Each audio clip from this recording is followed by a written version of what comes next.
Welcome to The Real Wine Show, a wine game show wrapped in a talk show, wrapped in a podcast about wine. I'm Matt. And I am Chad. So our first segment is kind of like Wait, Wait, Don't Tell Me. We're calling it Spot the Corker, where we read possibly fictitious news pieces and ask each panelist to decide if they're true or false.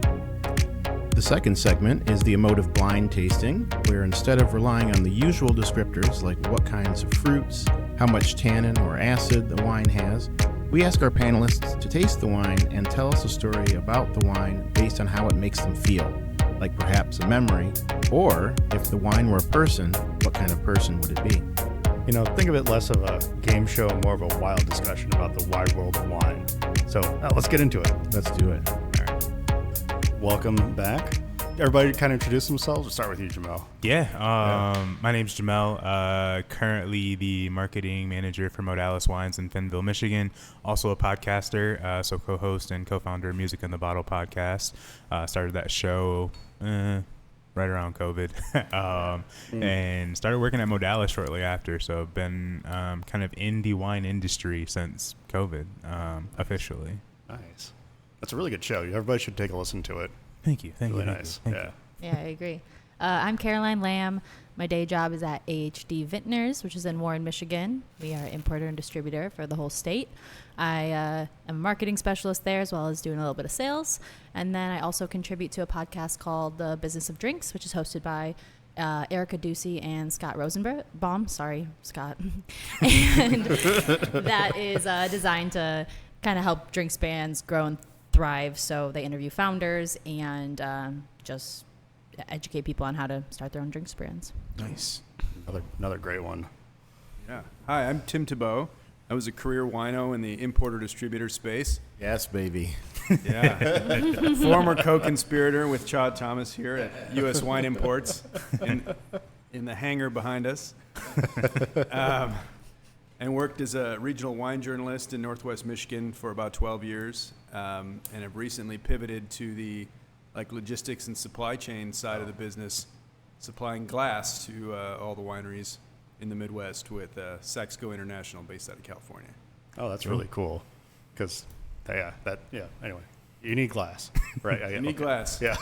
Tim doesn't think packaging is sexy, but I told him it's very fascinating to me. Well, that's cool. I guess we're ready to jump into things.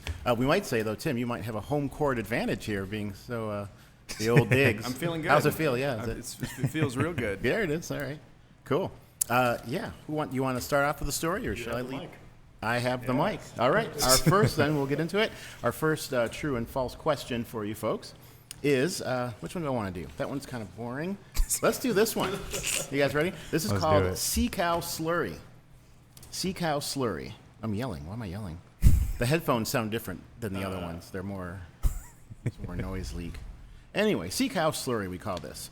For communities along Florida's Gulf Coast, hurricanes bring massive dislocation, damage, and destruction, leaving ruined lives in their wake. However, one Florida winemaker has discovered that hurricanes also deliver soil-enriching nutrients to inland vineyards. Surveying property damage from Hurricane Milton last month, Bunker Hill Winery owner Jack Pepper noticed something he'd seen before. Along with sand, lots of dark, silty material had accumulated in the vineyards.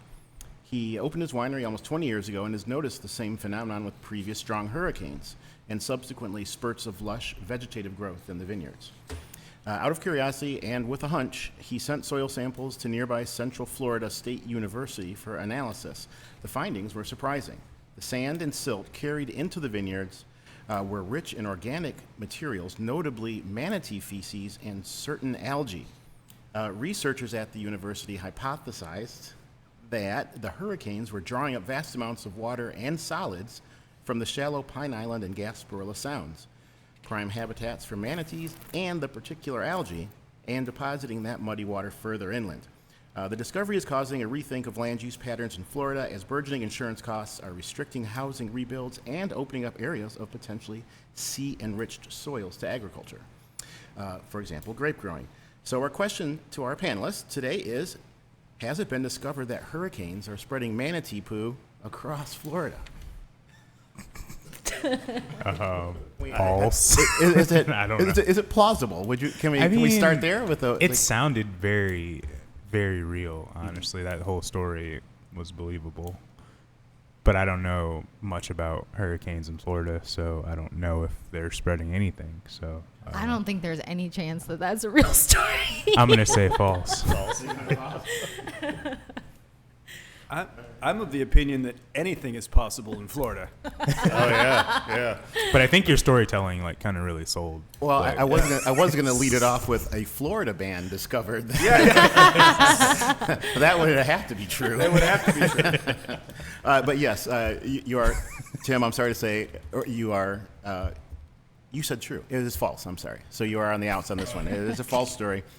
I was just watching some videos of like damage on Sanibel and Captiva, and the sand like just covering like the old like the roads and stuff was tremendous. Yeah. And so it spurred this idea that something like I wanted it to be true. There's manatee. not a vineyard in Florida, is there? My ignorance is showing. Are there there, vineyards? there are also. Okay. Yes, there are quite a few. Yeah. And actually, that's a real one. I quoted there too. The Bunker Hill Vineyard. It's kind of almost kind of in central. It was right in the path of the hurricane, actually. Were you eating cheese when you came up with the name Jack Pepper? I was gonna. I know. I was gonna say that's the name threw me. Yeah. I am known to do that. That's an inside tip. That's a That's fake an name. astute observation. Yeah, I do those. And also, Central Florida State University is not a real thing, but okay. So I guess one of the things I was wondering too was, I was investigating, like you raised, Caroline, Florida wineries, and I learned that Florida is home to the U.S.'s first documented winemaking. Yeah, in 1564, French Huguenots made approximately 20 hogsheads of wine from muscadine grapes growing wild in Fort Caroline, just 50 miles from the nation's oldest city of St. Augustine. Wow. Yeah, it didn't bounce back it didn't develop into anything. I guess they got slaughtered by Spaniards in the next year, but so it took a little while for it was some time before that captured as an industry, but it's there. Yeah, I think they have quite a few. Damn. Yeah, Cool. a few dozen. So, very good. Oh, nice. Yeah. Do our next question, Matt? Sure. I mean, yeah, there's like muscadine grapes in like Puerto Rico too. So it's all over. Yeah. Yeah. We did a question about it actually. One of the I feel like I was in last summer, like South Carolina and all that, and that's all Up all and year. down. Yeah. Oh yeah. Must have been. Are those? Oh, go ahead. I guess just as a quick question too, what about like these native varieties, hybrid varieties? Have you guys had any? Do you think there's a little bit of trend on that, right? There's a little trend, yeah. Yeah. Is it going to go anywhere? I think so. Because it's a discussion. So. I think at some point we won't have a choice. Yeah. In some places, it will just make the most sense to grow it. Oh yeah. I don't know. Yeah, I mean, for where we are and like from some of the regions where we have had hybrids, it just seems like it works well. I feel like for the South, I mean, I'm still skeptical to try those wines, but I mean, as a wine person, I guess I should be open to seeing what they are able to grow, and if this is what they're able to grow, then so be it. And if you can be the best at what you're able to grow, then I guess that's cool too. Oh yeah. I was just gonna say Modales was the Zweigelt coming out pretty soon. The Beaujolais Nouveau kind of style. Yeah. So perfect example. Yeah. Oh, but do you guys work with some hybrids or? We do. You do, right? Yeah. Our pet nat that we don't currently have in stock anymore is 100% Vidal Blanc. We've sprinkled in Regent into some of our red blends and our rosés before. Those are the only two that we really grow right now, but we've played around with Chamberson. Andrew hates it, but but he's a very like vinifera freak. But I think, like we said, like hybrids are turning into something that do grow well with this climate. So you got to learn to play with the ones that you do have, or try to make the best of it. So. Oh yeah, or bury your vines every winter and do all the like Get the big crazy. fan. And Yeah. I don't think it has to be all or nothing. My favorite examples that I've had from Michigan are when they're just weaved like perfectly into the line that's already there. Yep. They're with vinifera, they're with Exactly. apples. I don't know. They're with other stuff, Yeah. and it's something to just bolster supply and almost like an Agreed. insurance policy if it's growing better. So I like They're really that. disease resistant, so they require very little synthetic input. Yeah. You know. Yeah. Oh, And yeah. as we keep grappling with climate volatility, it's like Caroline said, it's a good insurance policy. We've got a lot going on up in tip of the mitt in Northwest Michigan. The hybrids are anchoring the scene there, and there's some pretty delicious wines coming out. And so we won't have to import fruit from Washington like every every year. Yeah. Well, yeah, I got another one. Good. Yeah. So I don't have a name for this one, so I'm just going to jump into it.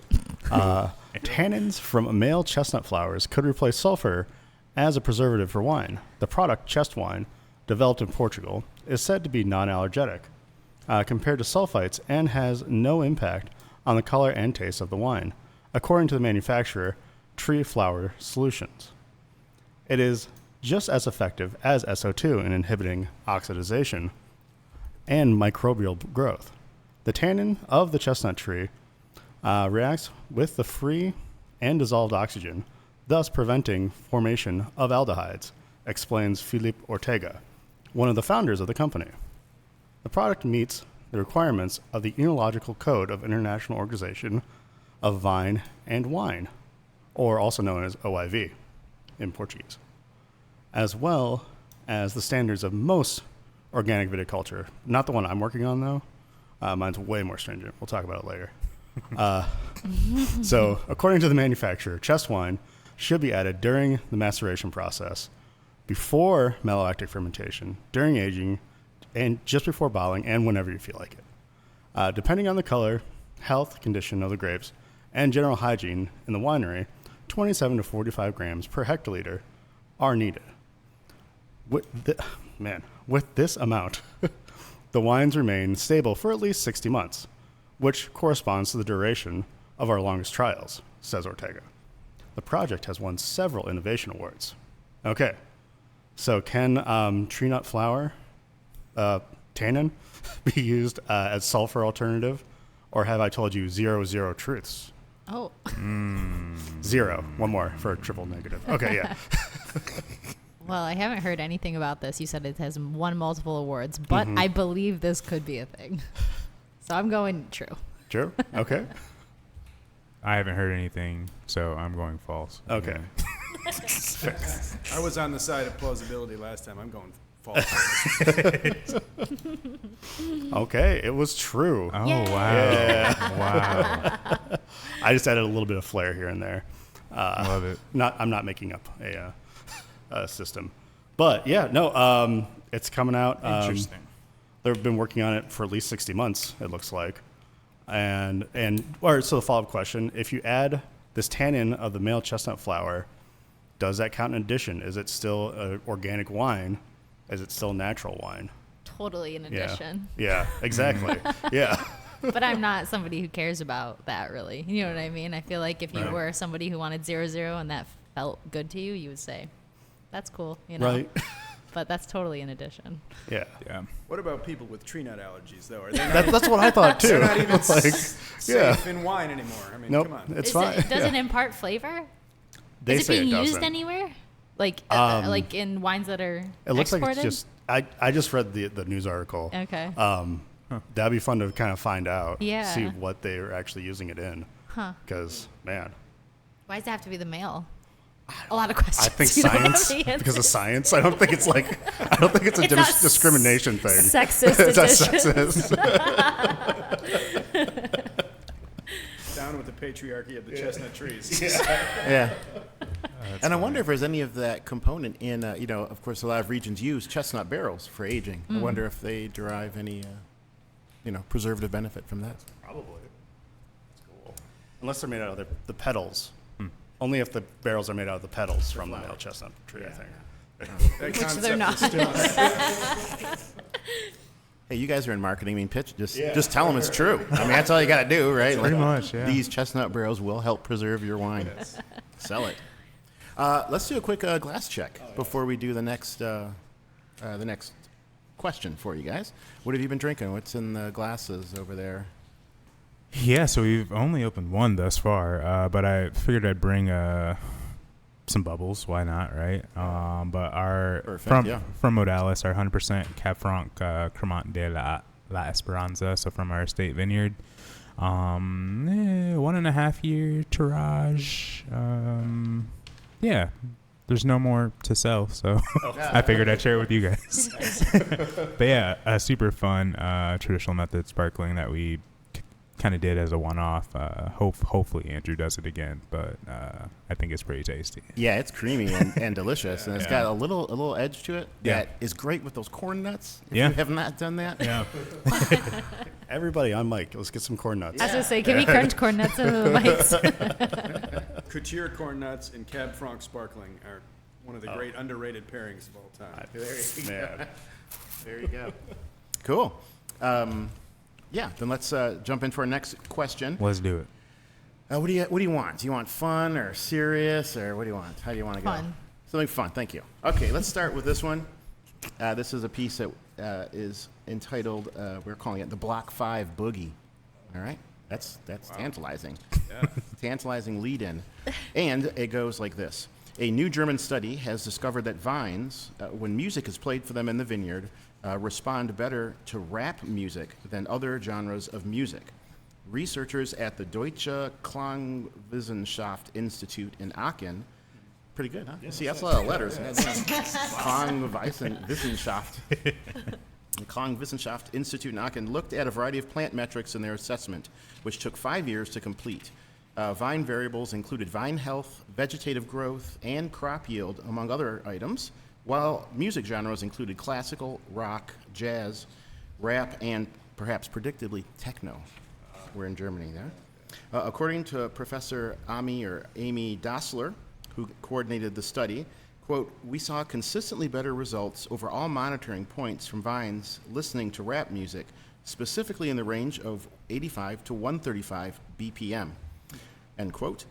Although the study did not address the reason for the results, says Professor Dassler, quote, "It may have to do with the frequency of harmonic resonance of the xylem, but we will be looking at that in a future study."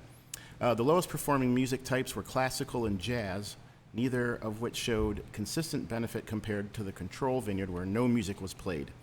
With grape growers looking to reduce vineyard inputs such as herbicides and pesticides, playing rap music for the vines could deliver both improved vineyard health, grape quality, and lower input costs. So the study is attracting attention from several prominent German wineries, which could usher in not only a new era of German techno, but also a revival of Sacha Baron Cohen's Bruno character.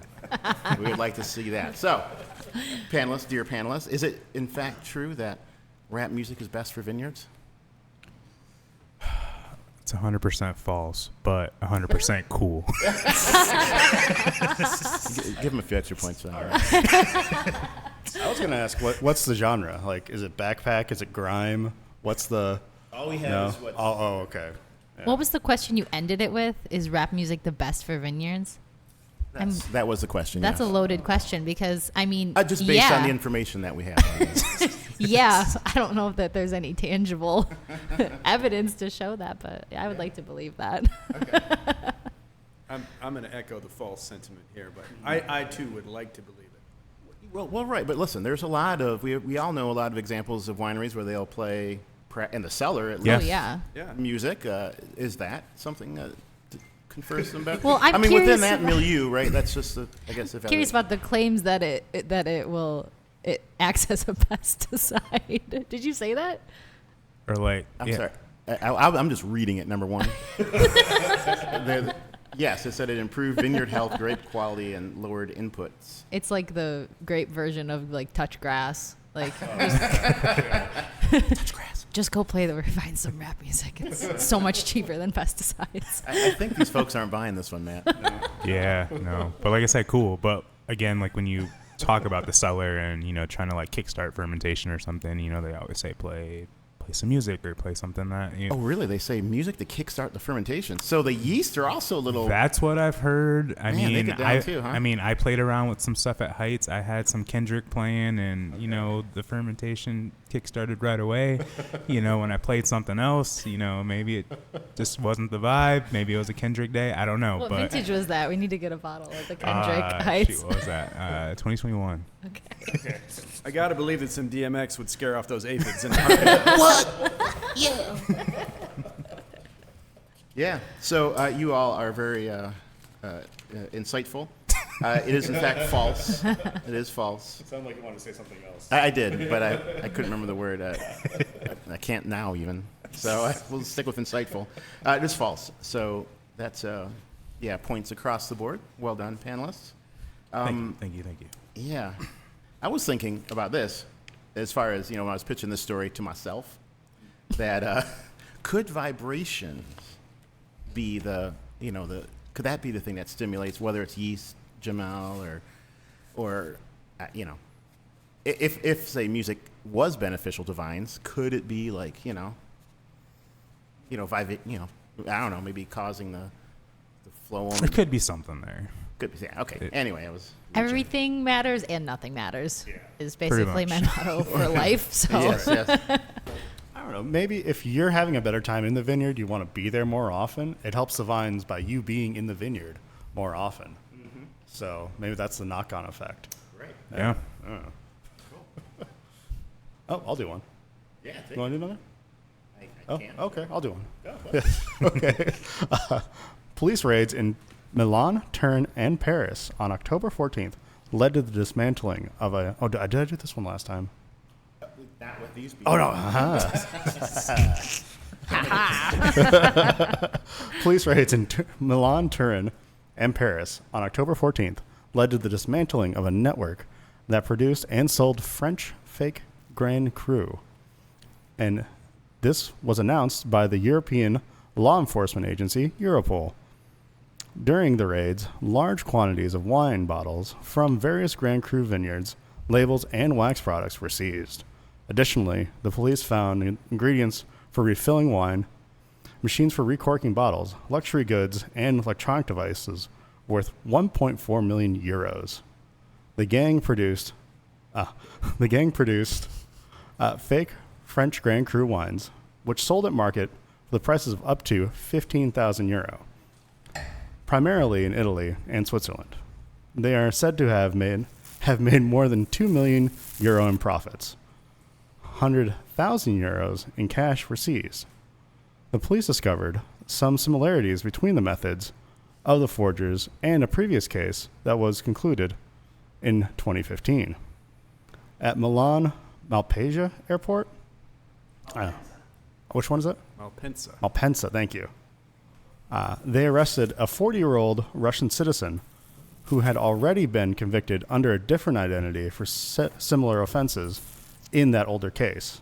He and the other 5 suspects faced charges of organized crime, forgery, fraud, illegal work, and money laundering.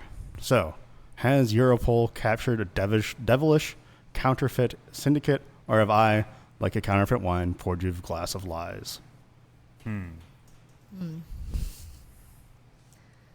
I want to believe this, but I think that it would be a really bad time to be in the counterfeit high-end wine business. I don't even think that people are buying the shit. So why would you try to counterfeit it? That's my stance. That's your stance. All right.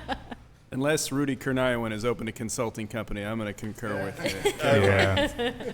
Say that I this think is false. he's out of jail, I believe. He is. So Yeah, he's doing like dinners with his. Oh, sorry. I'll speak into the mic. He's doing dinners with like his fake wines and the real wines. nice. But then, how do you know that those are the real wines? He could have done a double on you. Yeah. And then just sorry. I was going to say, false, but False? it would have maybe years ago. True. So true or false? No, Oh, false. okay. Still false. Oh, okay. Well, it's true. Wow. Yeah. Wow. That was like October 14th, like a month ago. Yep. Yeah.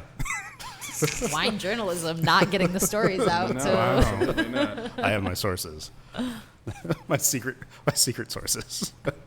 Wow. Finding news. well, damn. Yeah. I mean, does it make sense? I guess everyone said it doesn't make sense to counterfeit wine anymore.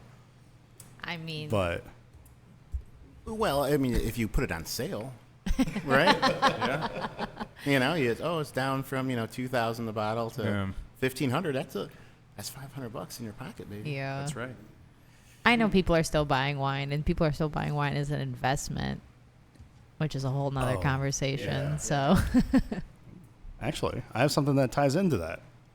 Okay. Yeah. Look, I teed you right up. Yeah. Before we launch into it, do you want to give us a little score update real quick, or how's that looking, just so they know how hard they have to go on this? Forgot we're being scored. Yeah, this is not just fun and games. So we've got. All right. So no one scored any points that last round. Well, yeah, you got 5. We'll tack that on at the end because I don't feel like doing the math. Tim, you've got 35. Caroline, you got Nice. 100. Nice. And then Jamel, you've got, looks like 75. So We'll pretty take it. close. Yeah. Let's Take it. go. Yeah, and, well, these are also in cents, and they'll be paid out on a gift card, I think. It won't even be enough to buy a fake bottle of Ponceau when it's all over. No, it's a scratch gift card, so it was sent, not, yeah. There'll be 75 of them.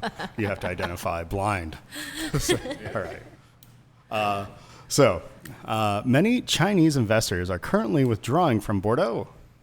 The reason is simply a lack of profitability. Chateau Latour Lagunez, Laguens. Every time I pronounce anything French, I'm just going to spell it so you guys, Okay. All right. Perfect. Was one of the first Bordeaux, wineries purchased by a Chinese company back in 2009. The estate was acquired in hopes of achieving high returns in the domestic Chinese market. More than 200 other wineries in southwest France followed suit. Between 2010 and 2016 alone, over 100 wineries in the region were purchased by Chinese investors. Now, Chateau Latour, Laguens, is up for auction without vineyards, starting at a price of 150,000 euros. Nothing. According to the South China Morning Post, about 50 Bordeaux chateaux are currently for sale. However, there are hardly any interested parties, so some wineries are already being offered for less than half of their purchase price. In May 2024, French authorities seized 9 chateaux that had been acquired in the 2010s by Chinese magnate Naijie Chu, Naijieqiu. In 2022, the head of the Hong Kong company SGV Wines sold 4 chateaux, Golden Rabbit, Imperial Rabbit, Great Antelope, and Tibetan Antelope, back to French investors. Beijing's decision to impose strict capital controls has put investors in a difficult position. Many are struggling to get their money out of China. Additionally, there is declining demand for Bordeaux wines, according to Drinks Business. These 2 factors have fueled the exodus from the region. Some Asian investors are now turning to other French regions. Zhou Sai, billionaire and chairman and co-founder of the Chinese e-commerce platform Alibaba, has reportedly invested in a consortium that is acquiring vineyards parcels in Burgundy. According to the Taiwanese-Canadian businessman, there is particular interest in areas in Gevrey-Chambertin, the most important wine village in the Côte d'Or in Burgundy. All right, so is China pulling out of Bordeaux? Is interest waning? Yeah.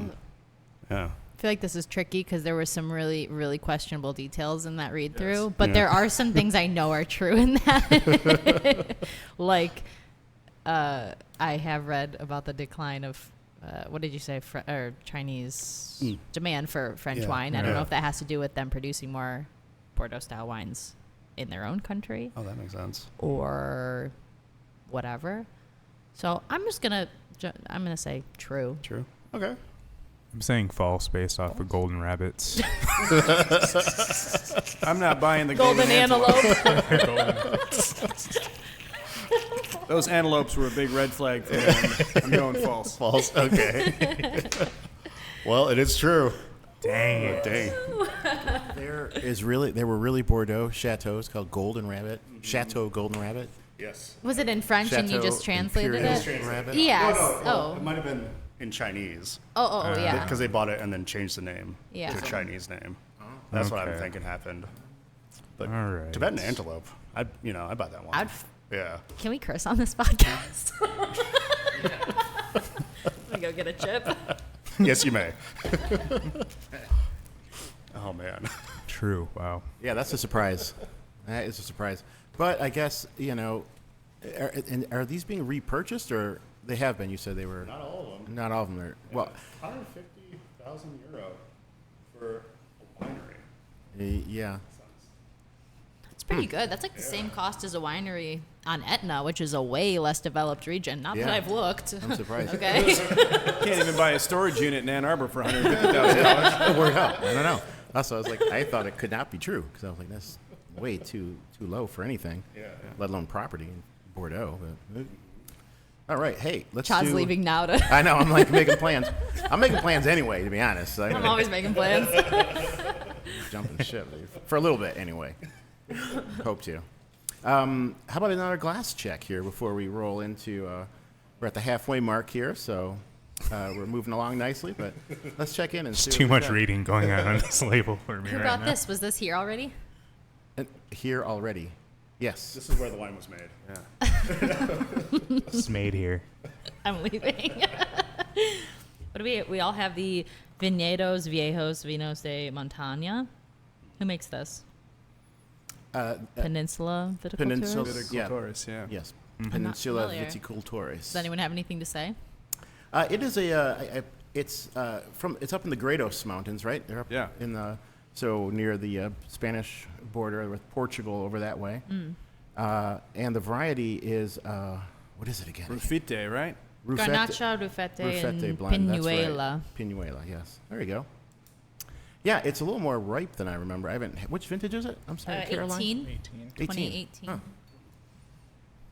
Yeah, it was starting to get a slightly, like a slightly plummy character to it, whereas I thought it was more red fruit, more crunchy, racy in the past. But like I say, I haven't tasted it. It's got that like kind of dried out cherry jam thing on the More edge. just like dried red fruits. That's a cool area, though. You guys drink from over that way, or? Can't say I do. Oh, Can't say I do. I've had a lot of good wines from over there. I like them. In the Grado Mountains. Yeah, the Grados and what else is over there? The Cantabria. Is that the Sierra Cantabria? I guess. Yeah, a cool area. Let's see. Let's do. You've been thinking we're bringing back this episode the wine shop brain fart, and we have charged each of our panelists with what's the word? Is lampooning is the correct word, man? Yeah. Lampooning the wine. Is there another way to say it? Lampoon? I don't know. I keep thinking of Frank Zappa. I love You know. Frank Zappa. Never flush a tampoon. I don't remember what song it was, but I was thinking Frank Zappa. Lampoon, tampoon. Can somebody define lampooning to me? Yeah, well, that's I was thinking like, what's another way to say it, right? But it's just it's making fun of it. It's satire. It's satirizing. Okay. Yes, that's what it is. Satirizing. Oh, yeah. we go. Okay. Cool. Yeah, man. I'm getting all the words going. So have you had time to think about that, panelist? Are you ready to launch into that, or do you need a little time to turn it over? And it doesn't have to be a big elaborate thing. We just want you to, just I just won't go first. all right. So we're going to play the role of the consumer. Yeah, are we Yeah, role the wine. playing? I'll explain it again for you and for everyone listening. That the wine shop brain fart idea is that you're playing the role of a consumer who goes into a wine shop but cannot remember the name of the wine, and so goes through all these what do you call them? Articulations. I don't know. All these different ways of describing the wine, other than using the name or anything that would be helpful to a wine shop employee. So that's the idea. Okay. You could talk about, like, you make up a story. For example, we had one where someone was they used a description of the type of person who liked that wine, who would drink that wine. So you can also make fun of people. This is the upshot of it. Yeah. This is a roast. It's a roast. We're going after the consumers here, folks. I think Tim should go first. All right. You want to tackle it, Tim, right now? I'm ready. Yeah, he's ready. I'm Give ready. it to us. I'm Give it ready. to us. I'm ready. So this is the wine that they always pour when I go to the med spa. A med spa. Okay, yeah, so And- that's fancy, right? We're getting there. And I hear if you drink 3 glasses before a Botox treatment, your lips naturally get 30% larger than they otherwise would. Yeah, I think that's right. It's something about sulfur in the wine. Yeah. I understand what you're saying. So it's a fancy wine that the ladies would drink ostensibly at the med spa? The ladies and the gentlemen who are looking to improve the tautness of their Mm-hmm, they're members. members Yes. only. It's a members only wine. Okay, so it's a pretty, that sounds like a fancy, what is it? Is it a white wine or a red wine? No. Man, do you have a guess? It's a white wine that wants to be a red wine. But Okay. It's made from beauty. That's what it's made from. Beauty. Man, I don't got it. I don't remember. What did we put down? I don't know either, but that's a pretty, I mean, that's dialing in. I almost want to go like Rombauer and Merlot, but we didn't write that down. So would it be the, so it's, boy, what would that be? Tim, tell Chad, us. you what- go to the med spa all the time. I do. I have become. Come on. I Look at those lips. Look at how taut that skin is. Is it like really popular in like the Hamptons too, or in vacation areas? It's popular wherever there's sunshine and big lips. Oh, okay. Is it speak Sochovote? No. Oh, okay. Well, give it to us. Tim, what is this wine? This is Miraval Rosé. Miravale Rosé, the Brangelina. Yeah. Brangelina. I was saying Whispering Angel. Look at those lips. Delicious. Yeah, the lips. yeah. That's pretty good. I think that's a good one. Yeah, you got to score him well for that. That was I got a good. big hole to dig out of here, so I'm trying, guys. Yeah, you threw down on that. That was great. All right. 8 points. All right, so that's the maths right there. Oh, God. You guys got it? Yeah. Okay. I wish that I had yours. Okay, I guess I'm diving in here. Go, Caroline. I'm looking for a bottle of wine to, my husband's boss. He served it to us once. He's a real classy guy, like old money. So, imagine you're the clerk. Well, what's the name of the wine? I don't know. It's something Sonata. It's about a song. I think George Washington's on the label. Man, that's good. We know that one. We got this. Go. That's the Opus one. That's the Opus one. That's the prestigious. Yes. Very good. That was great. All right. Yeah. Wonderful. Well, that one was fun. All right. And you nailed it. Yeah, that's Wow, thank you. the boss was the sell for me. As soon as you said the boss drinks it. And he's classy. He's a classy guy. Jamel, yeah, what you got, man? It's funny. I've never had this wine ever. That's crazy. So No, that's this is- actually crazy. That's awesome. Is that true? That's a big flex, actually. This is very true. Yeah, right? Wow. You must not have ever bought a house. Look at how he's living, yeah. That's a shade. So I have heard from my friends that this is the bottle that you should get when you celebrate. I don't really know what it's called. All I know is that it has like a funny looking cork, and sometimes it comes in like this jacket that's very like bright and vibrant. And I like my friends just say it's worthy of celebrations. I just don't really remember what it's called. But the jacket looks cool, and I really want to keep the jacket and like just wear it myself. Yeah. Is it Pierre Jolet? Or Oh, that's actually a good guess. Is that jacket orange in color, my friend? Depending on the lighting in the store, yes. Excellent. Well, that's we know this too. That's a good one. This one. Pierre Jolet. Pierre Jolet. I don't even know that one. Yeah, you do. Yeah, you do. But it is very forgettable. Oh, okay. Yeah, no, but that sounds like the classic Madame Veuve Clicquot. That's it. Are we correct on that one? That's Good. it. Yeah, I've never had this either. Yeah, that's amazing, man. Jamel, I wore my little where you been living? Never.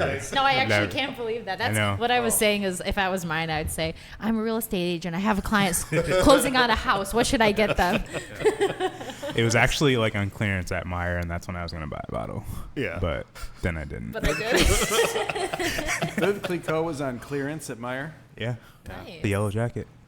With her jacket on. Wow. The good old wasp. Is that like the neoprene zip-up wetsuit thing? Remember that used to come with that? The Rune Art has one of those little second skins, Yeah. they call it. Vintage had one. Oh, it was like had a copper jacket on it. They're tasting it recently. It wasn't like Ace of Spades or anything like that. I've but it was seen like, that. yeah. I don't know what it is, It was though. pretty good. But it was like Oh, it's good? 150 wholesale. So I was like, yeah, we're not going to bring it in. Damn. Like, thanks for tasting me on it, though. Gimmicks. Yeah. Yeah. Very big. Oh, yeah. I think the only jacket I liked was what Lanson did, like a Wimbledon, like tennis ball type of case for the wine. I thought that was cool. Do those things work, by the way? Just from a marketing perspective? Oh, I have no fucking clue because Do people buy Veuve Clicquot because it has a cool box or Yes. To be honest, a quilted that's, vest? I think 100%. that's yes. why I would buy it. What's in the pipeline for Modales' marketing gimmicks? Anything cool? Yeah. Any jackets? Any jackets? No, there's definitely no jackets. No, there's not much. I mean, it's not necessarily a gimmick, but I think we're really like honing in on like artists, Okay. like labels versus the traditional label that you see there. Yeah. Obviously, still we get grouped into the Michigan wine section, but if you see a cool label, Yeah. I'm gonna grab that because that looks cool. So Well, yeah. I mean, if you're in a retail shop, you can't taste it. Yeah. So drink with your eyes. yep. So that's all we're doing right now. Are you going to be doing? You're going to keep some wines under the standard label. Then Yeah, Which yeah. wines will you use the artist series stuff for? It's really more so like a lot of our kind of like natty, like Okay. super low intervention products. Like obviously like the Nouveau will always feature that artist label, but like the contact, like the skin contact amber wine, the pet nats, just Yeah, the S Locaia. yes. Yeah. And then like just kind of like the one-off things too. Yeah. We'll try to kind of make a little bit different. All right. What? Okay. About a mixtape? You'd have like a cassette tape on the back. What else could you do? Well, first of all, Big Little's already got the they mixtape. do. Yeah, Yeah. Do. and they do have a cassette tape, but it's on the front label. Oh. Yeah. I thought you meant physically putting a cassette tape like a I think- holster Yeah. on the back. I think they should just tape a cassette. And then you to the pop it bottom. off, you play the music. What do you even play a cassette in? Yeah. Your That's a real imagination. question. Your memories. That's the only thing you can play a cassette tape in right now. Use your memory.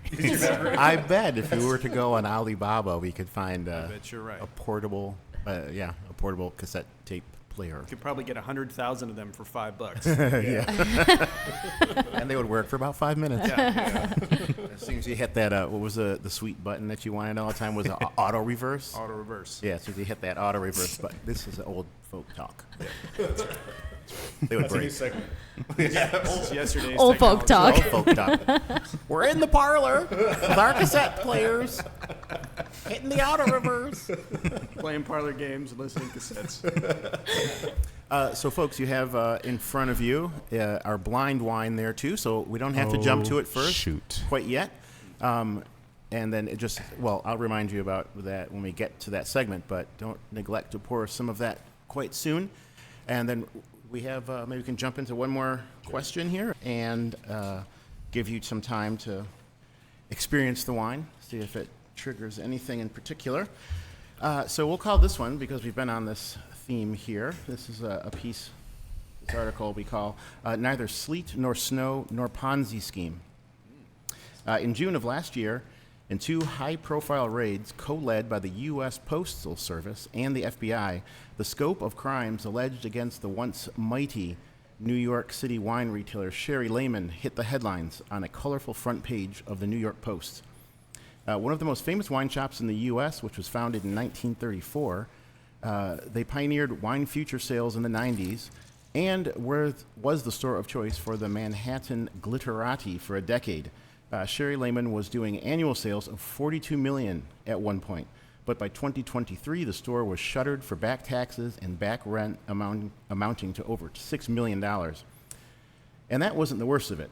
They were facing lawsuits for undelivered wine and, as the New York Times reported, were the focus of a federal grand jury investigation for a Ponzi scheme where they were selling wines owned by their storage customers to other customers without their knowledge. Where'd I go? The lawsuits have been flying at both the state and federal levels, including one in the amount of $800,000 from just two physicians who claimed they were defrauded on Bordeaux futures, which were never delivered.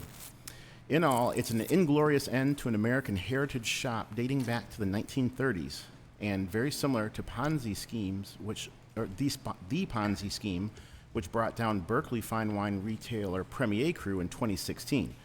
Although in this case, no one is alleging $10K a month in blackmail by a prostitute. Oh. So the question is, did a carnival of crimes bring down Sherry Lehman? That was good. I like that. Yeah. I'm going with true on this one. Okay. I think the demise of Sherry Lehman, I mean, we read about that. I don't know. The criminal aspect is a little ambiguous to me, but I'm going to hold with true. Okay. Everything sounded true to me. Tim? Yeah, Jamel, also true. Okay. Fine, I'll say true. Man, see, these are clever panelists. I'm telling you this. That is true.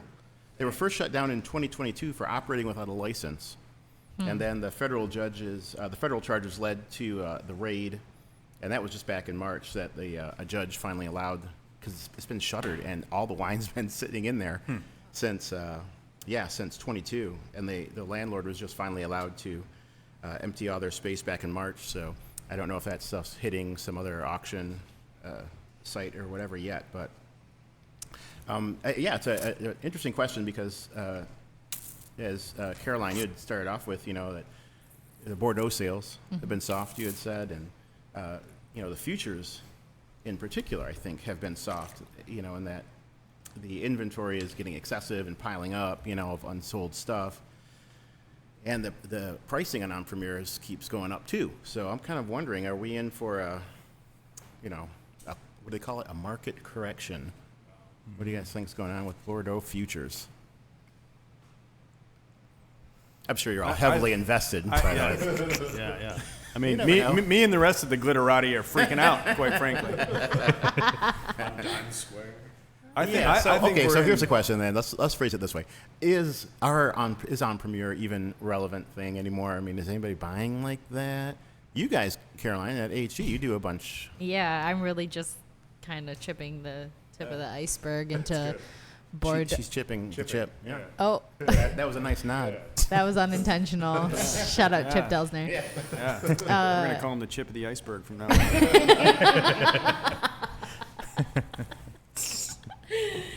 Anyway, yeah, I do think it's still relevant for a company like ours, which is one of the, premier importers of Bordeaux in the whole country. But in terms of your question about market correction, I think there is one in store. Okay. It's underway. I think it's safe to say that the market correction is underway. Okay. Yeah. Agreed. Oh, good. More 82 codes for me. That's right. That's right. We might all be able to afford Bordeaux, not just the glitterati. You're right. Okay. Yeah, but from a consumer perspective, I wonder, fine as as an import company, as a national importer, but from a consumer perspective, what about buying on futures there? Is that something that's going to just continue to sink? I mean, I think it is. You look at like Wine Searcher, you look at, you kind of go back on, or I went on WineBid and saw kind of the first growth of like what they were selling for in 2009 to what they're selling for now. And it lost like some of these bottles, like $200 or $300 a bottle kind of thing. So, it's not appreciating in value. So it seems. Do you think that has to do with like a lack of transference of the significance of those wines to, I don't want to say younger people because that's not always necessarily the case, but the next generation of drinkers? I feel like there's this huge gap where people are interested, but nobody's taking the time to even tell them why these wines matter, Right. you know? Right. And nobody wants to do it. Oh yeah. Yeah, I think it's a great point. And related to that, a couple of days ago, we did a podcast interview with Brent Maillot, who is Stagiaire Wines out in San Francisco. And I was just, when I was going through the feed, just checking things out, he had made a reference at some point in one of his posts to something being a dad wine. And I was like, oh, that gets a little close to home. Absolutely. He looked right in your face when he said it too. Well, there's like a natural rejection of what our parents like. Normally, I don't know, I think that's a normal experience for most people. Like Japan, seeing it with sake. Sake is the old man drink. I did reject my father's champagne. Listen. But I don't know. Maybe I think something is going to give. I agree. I think so. Well, yeah, I mean, but it is interesting that, like, the greatest generation passed down Bordeaux and Burgundy and all the grape to the boomers. And then the boomers like, no, we're keeping it. Just like the wealth. Yeah. Anyway. Yeah. But, okay, there's now a combined score. Moving on to the emotive blind tasting. Oh, let's do it. You guys have 515 points combined. Good job. Almost there. So What's the goal? now we're going to go into the emotive blind tasting. So, yeah, you've got some in your glass. And first person to kind of get an idea, just go for it. Yeah, that's my recommendation. And you did explain to them that they have the option of describing the wine as if it were a person as well. So, like, what kind of person would this wine be if it's not, triggering anything strongly emotional? Which some wines don't. Let's be honest, Matt. We've seen it before. I'm not seeing a lot of emotion on their faces, Matt. What do you think? Yeah, not really. Hey, how's your week, Chad? Was it pretty good? Anything big happen? I fell asleep. I've been sleeping for most of it. Yeah. So I want to know if anything big is anything new. This wine. Here we go. There. Somebody Jamel. cut them off. Yeah. It was getting the bad, madness. wasn't it? Jamel, you saw that one. It was a This Come and this save is like you're so excited for warm weather, so excited to just be outside enjoying a nice crisp glass of wine, and then this wine doesn't give you what you want. Doesn't give you that feeling of crisp, of fresh, of warm weather. Dang. Oh, stale and cold. It's like walking out of the med spa without the fullness of lips you went in there expecting. Right. Yeah. Can we Yeah. put your med spa recommendations in the show notes or something? You seem like Yeah. you're really up on Did that. I say it was in packaging? It's a different type of packaging. Yeah, isn't it? All right. I have a so very Jamel clear. is. I'm go sorry. ahead. No, go ahead. What was Jamal saying? No, I was just going to recap what Jamel was not feeling this one. He said, Yeah. what was it? It doesn't give you what you want. Yeah, it doesn't give me what I want. Yeah, This is yeah. a thin-lipped wine. Building on that, thin-lipped. thin Okay, yeah. lipped. Thin-lipped. Well, I actually have a really crisp picture of the kind of person this wine is. Okay. So it's Give it to us. It's a female. She's about 40. She's Mediterranean, gorgeous, dark hair. She's been in the sun a lot. This sounds exactly like what I want. What the hell is Jamel Just talking wait. about? Oh, boy. All right, so she's 40, gorgeous in the sun. You're like walking down the street of, I don't know, Syracuse or something, and you see her. She invites you in. There's olives. There's a lot of olives. Everywhere. She has the little meat roll up. She's feeding you, and then something happens, and you're kicked out in the dirt, and you're just left. So there was a big lead up, and just nothing. Yeah. Wow. This is liquid rejection, is what you're saying. Yeah, but maybe that's sweeter than the alternative. Knowing what it was. Yeah, like maybe she had the clap or Knowing something. what it could have been. Is that still a disease, by the way? The clap? I don't even know. Oh yeah. See, it wouldn't be a Chad session without venereal disease becoming part of the narrative at some point. I wouldn't go as far as saying this is liquid venereal disease. No. It's just thin-lipped. And yeah, this sort of lusty Mediterranean, olive teas Caroline's talking about. You don't get it. I don't get it. No. Well, No. we obviously haven't lived the same life. No, obviously not. So what is your response to this wine then, Tim? You're not getting This that, is but like- how are you yeah. responding to it?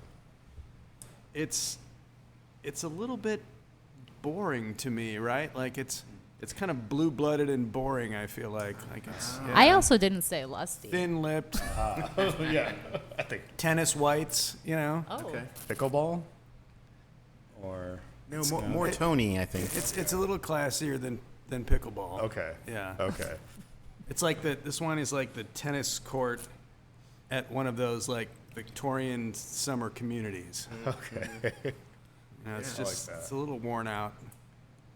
Wow. So this wine was not a smash hit. The emotional responses have been kind of subdued, I guess. Yeah. I think it's fine.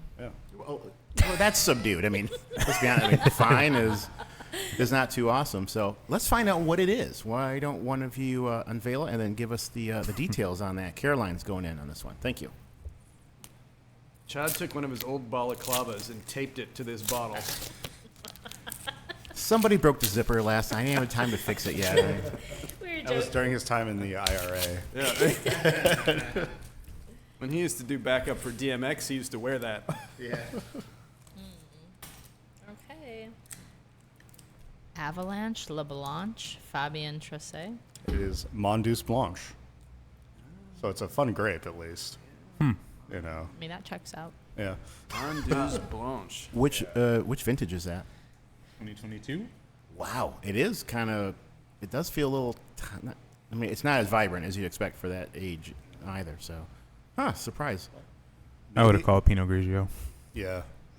Maybe it just shuts down. It's like a really fine Burgundy, and it just shuts down. And It's in just, its latent period right yeah, now. Yeah, exactly. Mondeuse Blanche latency. Yeah. Latent. Oh, cool.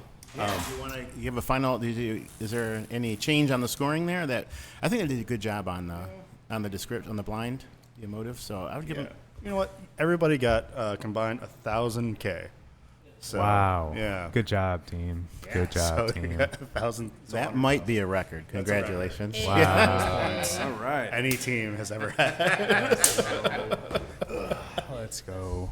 Well, awesome, you guys. Thank you so much for taking the time to come out and hang out and do a little show with us. I hope you had Thank some you so fun. much for having us. It was a blast. It's so good to see you folks. Yeah, this was They're awesome. good-looking people for our listeners. So Yeah. I'm sure you're good-looking folks. So wish you could have been here live and in person. But yes, thank you all for coming out. Although Tim did lose, and Caroline did win, and Jamel got in second. So if everybody wanted that, Thank you. Thanks a lot. We knew. And on You that- didn't have to say it. You could have just I put it know. in the show notes to let What a people cold find way. out. I better get an Instagram grid champion. I'm going to the med spa to make myself feel better right now. Someone get this man some Miraval. Tim Big Lips Tebeau. All right, let's do it again soon, folks. Thanks. Yeah, thank you. Appreciate it. Bye.